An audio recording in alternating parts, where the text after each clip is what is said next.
സാംസ്കാരിക നായകരുടെ കപടമുഖങ്ങൾ ഒന്നൊന്നായി അഴിഞ്ഞു വീഴുകയാണ്.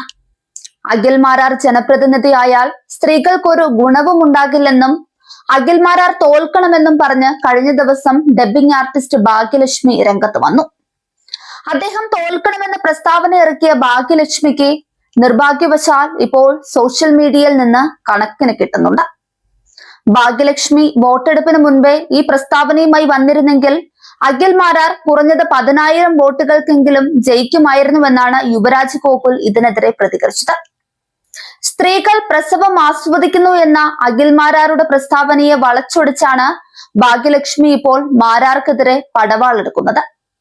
തന്റെ വാക്കുകൾ തെറ്റായി വ്യാഖ്യാനിക്കപ്പെട്ടതാണെന്ന് മാരാർ കൃത്യമായി വിശദീകരിച്ചിട്ടും അത് കേൾക്കാൻ തയ്യാറാകാതെ അദ്ദേഹത്തെ വ്യക്തിഹത്യ ചെയ്യാനാണ് ഭാഗ്യലക്ഷ്മി ശ്രമിക്കുന്നത്.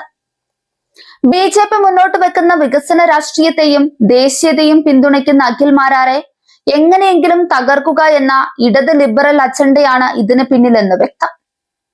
ഭാഗ്യലക്ഷ്മിയുടെ ഇരട്ടത്താപ്പ് അഖിൽ മാരാർ മുൻപ് തന്നെ തുറന്നു പറഞ്ഞിട്ടുണ്ട്. ദിലീപിനെതിരെ സ്ത്രീ പീഡനത്തിന്റെ പേരിൽ മാസങ്ങളോളം ചാനൽ ചർച്ചകളിലും അല്ലാതെയും ആഞ്ഞടിച്ച ഭാഗ്യലക്ഷ്മി സ്വന്തം തട്ടകത്തിലുള്ള സംവിധായകൻ രഞ്ജിത്തിനെതിരെ ആരോപണമുയർന്നപ്പോൾ കമാന്ന് ഒരക്ഷരം മിണ്ടിയില്ല. തന്റെ രാഷ്ട്രീയ താല്പര്യങ്ങൾക്ക് അനുകൂലമായ ഇടങ്ങളിൽ മാത്രം സ്ത്രീ സുരക്ഷ പ്രസംഗിക്കുന്ന ഈ ഇരട്ടത്താപ്പനെയാണ് ജനങ്ങൾ ചോദ്യം ചെയ്യുന്നത്. രഞ്ജിത്തിനെതിരെ പ്രതികരിക്കാത്ത ഭാഗ്യലക്ഷ്മിക്ക് അഖിൽ മാരാരെ വിമർശിക്കാൻ എന്തർഹതയാണുള്ളതെന്നാണ് സോഷ്യൽ മീഡിയ ചോദിക്കുന്നത്. അഖിൽ മാരാർ എന്ന വ്യക്തിയുടെ ജനപ്രീതിയെ ഭയക്കുന്ന ഒരു വിഭാഗം ആളുകളുടെ ഉപകരണം മാത്രമായി ഭാഗ്യലക്ഷ്മി മാറിക്കഴിഞ്ഞു.